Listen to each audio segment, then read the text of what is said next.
This is an example of one of the exercises that you may have to do. Cracking decane produces ethene, propene, and a compound X. Give the name and the formula of X. We can do actually the formula, the display formula, and that's what I'm going to do first so you understand how it works. And later we are going to work directly with the molecular formula. Maybe it's much easier for you to understand after you see the display formula. So first it's going to be decane.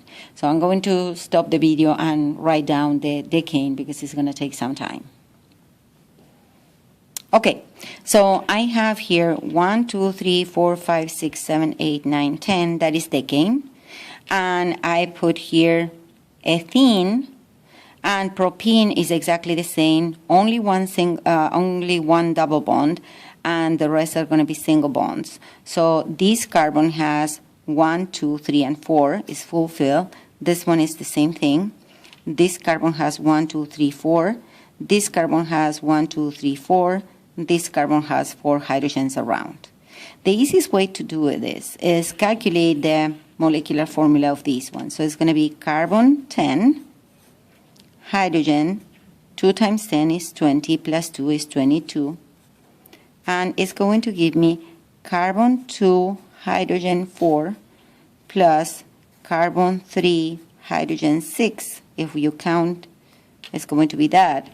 Plus the amount of carbons and hydrogens are going to be the same. So it's going to be carbon 10 minus 5.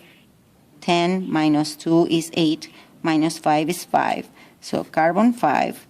And then hydrogen, 22 minus 4 minus 6 is 12. Carbon 5, hydrogen 12. Which makes sense because the rest has to be an alkane. And if you multiply 5 times 2, which is 10 plus 2, is going to give you 12. Now, how many carbons it's going to have? 5. 1, 2, 3, 4, 5 are missing.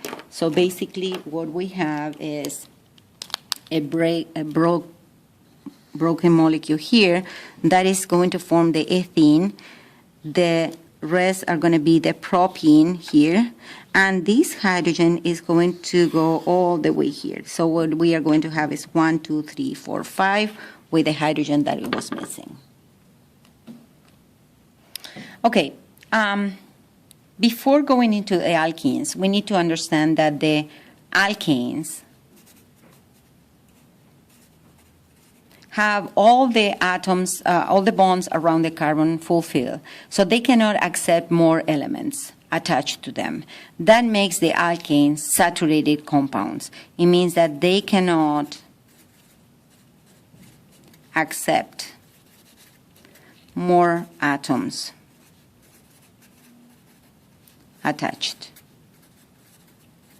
Why? All the bonds around the carbon are single bonds and they are all fulfilled. Now, the alkenes have a double bond. So that double bond that has the alkenes, it can be broken and the carbons are going to accept one more thing, okay? X and Y, anything that can be attached to that. So instead of having a double bond here, we are going to have a single bond and something attached. That makes the alkenes very reactive, and that is why we call them unsaturated. Remember, saturated, they cannot accept more things like the solutions, for example, that when they are saturated is because they cannot accept more solute. Unsaturated, we can continue adding things. But before going into the reaction of the alkenes, we are going to see how they are structured and the isomers and everything. Okay, so first things first, alkenes.